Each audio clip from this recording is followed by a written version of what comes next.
Olá investidores, bem-vindos a mais um vídeo aqui no canal. No vídeo de hoje vou falar sobre um tema um pouco diferente, vou falar sobre o mercado, então eu vim falando bastante aqui sobre empresas em específico, né? Então trazer para vocês aqui, a ideia do meu vídeo hoje é recapitular um pouco o que aconteceu no mercado esse ano, tá? Então eu vou pegar o exemplo do mercado americano, que é referência aí para os mercados globais de ações. Então aqui no Brasil, historicamente o mercado brasileiro tem uma correlação muito alta com o mercado americano, então as bolsas elas andam muito juntas, né? Então quando uma sobe, a outra sobe. É claro, tem dias que isso não acontece, mas na média histórica isso tem uma relação muito forte na performance das duas. Então, trazer um pouquinho, alguns gráficos aqui, uns estudos sobre o performance da bolsa lá fora, né? Algumas análises sobre isso e falar sobre a decisão do Banco Central americano na reunião de Jackson Hole dessa semana e o que isso implica para os nossos investimentos aqui no Brasil, tá? Então, antes de começar o vídeo, eu queria pedir para quem não tiver inscrito, se inscrever no canal e também dar um like aí, tá bom? Vamos lá, gente. Então, a gente está fechando agora a última semana de agosto, mês de agosto, foi a segunda melhor semana de performance no mês, então a gente fechou a semana antes dos ajustes finais do pregão aqui, o índice estava avançando 0,42 aqui nessa semana, semana passada subiu 0,17 e anteriormente ele tinha caído 1,38 e 0,13, tá? Então, foi a semana mais positiva do mês, estão fechando o mês no positivo aí, essa semana boa. A gente teve 5 papéis essa semana que foram bem, foram Eletrobras, subiu aí 9% em média, as ações ON, as PNs subiram 8,70%, Magazine subiu 7,78% essa semana, também a ação da Magazine continua aí bem, após o seu resultado, a empresa apresentou um resultado muito bom no segundo trimestre.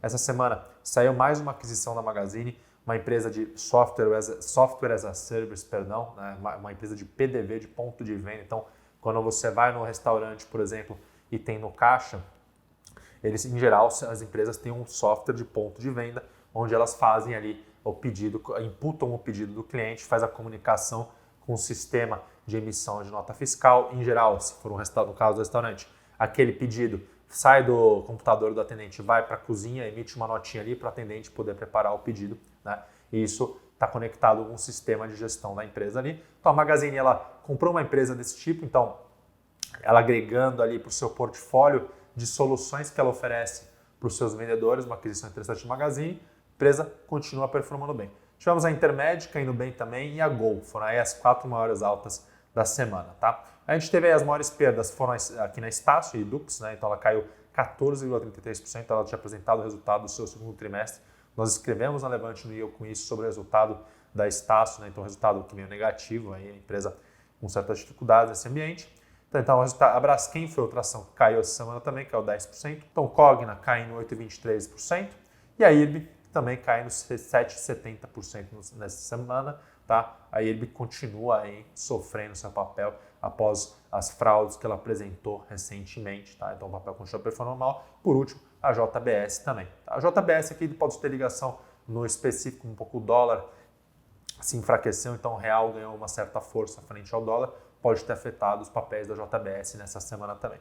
Tá? Então, acho que o que vale falar é que nessa semana a gente teve a nossa bolsa aqui sendo pressionada por uma série de incertezas aí no âmbito político relacionado às contas públicas. Tá? Então, a gente teve a proposta do Renda Brasil, que estava sendo apresentada pela equipe econômica, então sofreu uma série de reveses, ficou um tanto quanto indeciso a situação, né? Então, agora o governo está vendo o que ele vai fazer, se ele vai manter o auxílio emergencial até o final do ano, e os investidores estão preocupados com a saúde das contas públicas. Tá? Acho que isso pesou aqui na Bolsa, tem estado bem forte no noticiário. Então, mas o que impulsionou a alta na Bolsa nessa semana aqui no Brasil, nos últimos 2 pregões, foi a reunião do Federal Reserve em Jackson Hole. Todo ano, os dirigentes do Banco Central americano se reúnem nessa pequena cidade, que fica no estado do Wyoming, nos Estados Unidos, a terra do Zé Colmeia, né, do parque do Yellowstone Park, e eles fazem uma reunião para discutir os rumos da política econômica para os Estados Unidos para o próximo ano. E aí teve uma sinalização positiva do presidente do Fed, que acabou impulsionando os mercados. Então, antes de explicar o que aconteceu na reunião do Fed, acho que vale recapitular aqui o que aconteceu esse ano. Tá? Então, eu vou subir para vocês um gráfico. E aqui é um gráfico que o pessoal da Robinhood Financial, uma corretora americana, preparou, que eu acabei me deparando com ele, estou trazendo para vocês, que é muito interessante, que mostra, contar um pouco a história desse ano em 3 imagens. É o seguinte, esse ano a gente teve teve uma das quedas mais rápidas, mais abruptas, né, da história. Então, mesmo se você comparar com a Grande Depressão de 1929, com a Segunda-feira Negra, Black Monday, em 87, crise de 2008, né, aqui em 2020, na pandemia, demorou apenas 22 dias para o mercado americano cair 30%, tá, pessoal? Então, foi a queda mais rápida da história no mercado americano. Então, um dado interessante, né? Mostra pra gente o quão, vamos dizer assim, né? O quão grave, quão sem precedentes foi essa crise que a gente viveu, né?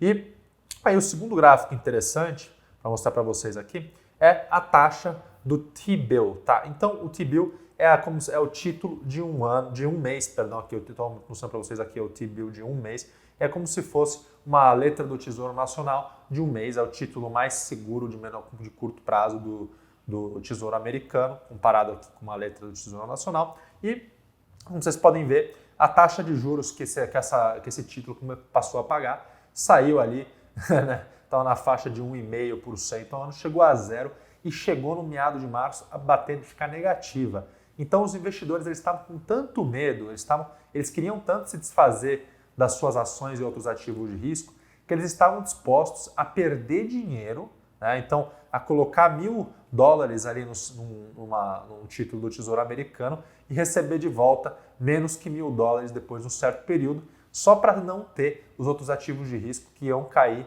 que eles esperavam que fossem perder mais valor do que aquilo. Então é outro dado também interessante, mostrar também a gravidade desse momento, né, que a gente viveu.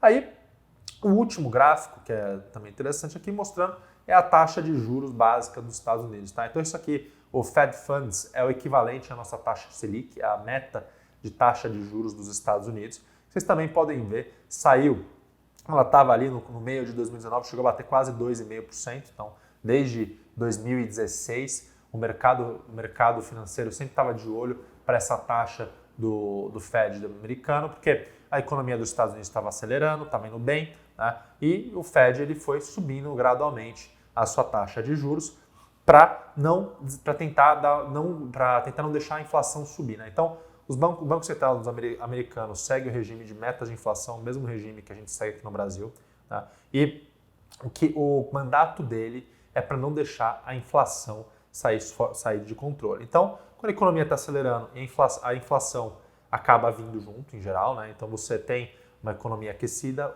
tem demanda, os preços tendem a subir, né? E para a situação não sair fora de controle, o Banco Central ele vai dosando a taxa de juros, ele aumenta a taxa de juros, o que acaba desacelerando um pouco a economia, as pessoas param de emprestar, os bancos param de emprestar tanto dinheiro, as pessoas diminuem um pouco o ritmo dos negócios, e isso dá uma segurada para que a economia não saia de controle e não tenha nenhuma distorção de preço. Tá? É um mecanismo que os bancos centrais usam nas economias do mundo, né? A convenção, o mecanismo mais utilizado talvez hoje em dia, para você realizar esse controle do aquecimento, né? Da temperatura da economia e não deixar as coisas saírem fora de controle, os preços dos ativos subirem demais, se criar alguma bolha e gerar algum tipo de crise. Tá? Então, o que aconteceu nessa semana do Fed, que gerou tanto impacto no mercado nesses últimos 2 dias do mês agora, foi que o Jerome Powell, presidente do Banco Central americano, ele anunciou que o Fed ele ia mudar a sua política em relação de manutenção da inflação. Então, ao invés de olhar para o dado pontual da inflação, ele disse que eles vão começar a olhar para uma média. Tá? Então, se a inflação, então, como exemplo, né, a gente sabe aqui que o índice de inflação dos Estados Unidos hoje está abaixo de 1% e bem abaixo da meta deles, que é de 2% ao ano. Né? E os juros lá, eles já estão entre 0 a 0,25. Então, os Estados Unidos já está com juros zerado, praticamente, e a inflação não está vindo. Então, o que eles fizeram agora daqui para frente, na medida que a inflação for acelerando, para que eles não desacelerem acidentalmente a economia demais ou cedo demais, eles vão passar a olhar para a média, se eu não me engano, de 12 meses para trás, para depois tomar a decisão em cima do ajuste da taxa de juros. Então, a partir do momento que a inflação dos Estados Unidos ela vai passar dos 2%, então vamos dizer que ela chega a 3%, e aí o Banco Central americano sim vai começar a subir as taxas de juros.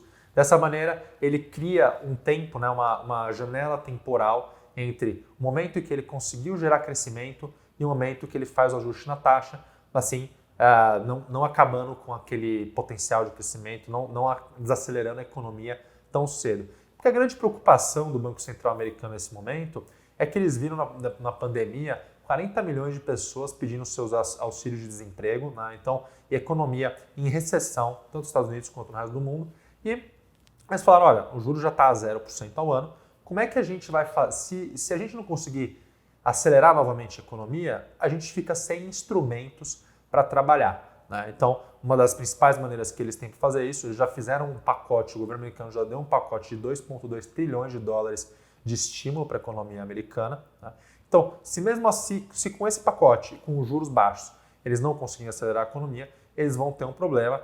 E essa medida que eles anunciaram ontem é mais uma coisa que ajuda, vamos dizer assim, ajuda eles a conseguirem estimular a economia. Então, tem a expectativa de que os juros dos Estados Unidos continuem baixos daqui para frente por muito tempo. Tá? E o que isso impacta aqui para os nossos investimentos no Brasil, né? Então, até se você colocando outro gráfico aqui, que é a performance dos mercados emergentes, tanto das moedas quanto das ações após a fala do Powell, então vocês podem ver que ambos subiram, tá? Então os mercados, as ações se beneficiaram e as moedas também, tá? Então, e por que isso acontece, gente? É o seguinte, quando você, em geral, né, quando a gente tem juros mais altos nos Estados Unidos, muitos investidores, eles pegam dinheiro dos seus países, então investidores brasileiros, investidores da África do Sul, de outros países emergentes principalmente, eles acabam pegando o seu dinheiro e alocando em moedas fortes, né? Alocando, comprando títulos do Tesouro Americano, que às vezes estão pagando uma taxa de juros que vale a pena em relação à taxa de juros do seu país, tá? Então, os investidores grandes ficam fazendo essa arbitragem que a gente chama entre os juros do país deles e juros no país dos Estados Unidos, por exemplo, lá, de países desenvolvidos. Então, quando os juros lá fora sobem, a tendência é que haja uma saída de capitais dos mercados emergentes para os Estados Unidos e isso fortalece o dólar. Então, o nosso real aqui se deprecia. Então, o real, se estivesse a R$4, poderia sair para 4,50 no movimento assim, de alta de juros dos Estados Unidos, só como exemplo, né? E, então, isso afeta o nosso câmbio aqui. Quem tem investimentos ligado a câmbio sente isso. Então, o dólar ontem e hoje aí perdendo força, né? O real se apreciando, então a moeda está rodando perto dos 5,50 ali, já perdeu força, já está caindo mais de volta ali para perto da faixa dos 5,30, 5,40, né? E isso impacta na nossa bolsa aqui as empresas exportadoras de commodities, então a JBS é uma delas, que tem muita operação nos Estados Unidos, muita receita muito ligada ao câmbio, uma Suzano, Klabin, todas essas empresas dolarizadas têm a sua performance impactada por esse movimento, tá? E outra maneira como os juros dos Estados Unidos afetam nossos investimentos é que uma taxa de juros mais baixa no mercado americano acaba beneficiando o nosso mercado acionário também por tabela. E como que isso acontece, pessoal? Tá?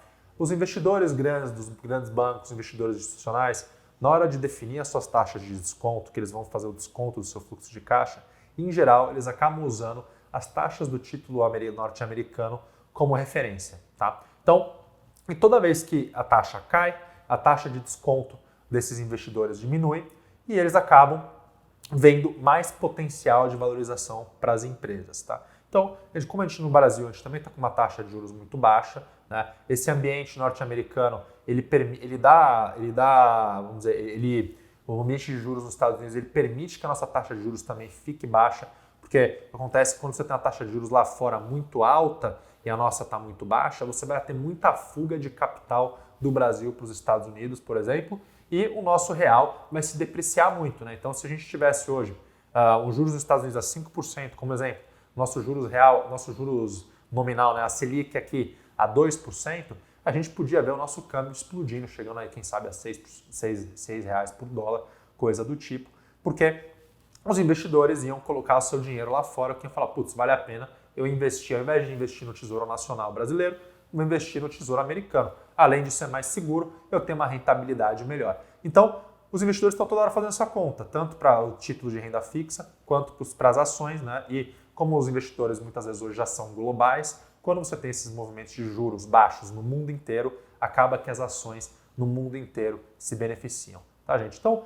acho que explicando um pouquinho melhor, né, qual que é a relação, a ideia era explicar essa relação entre os juros lá fora e os nossos investimentos aqui no Brasil. Então, esse ambiente de juros baixos nos Estados Unidos e no resto do mundo é benéfico para as nossas empresas aqui, porque permite que a nossa taxa de juros básica se mantenha baixa também, tá? Vai ser bom para o nosso câmbio, né? O real deve ganhar um pouquinho de força, mas é claro, o real depende de outros fatores aí, né? Então isso, assim, acho que essas dinâmicas estão permeando nosso mercado e devem continuar por um tempo aqui para frente, tá? Se ficou qualquer dúvida, por favor, deixe nos comentários abaixo. Não esqueça de deixar o seu like no vídeo. O like é importante, porque se esse conteúdo for relevante para você, o YouTube vai entender pelo algoritmo dele que ele é um conteúdo relevante e vai acabar indicando ele para outras pessoas, tá bom? Então, fico aqui por aqui. Um grande abraço para todos.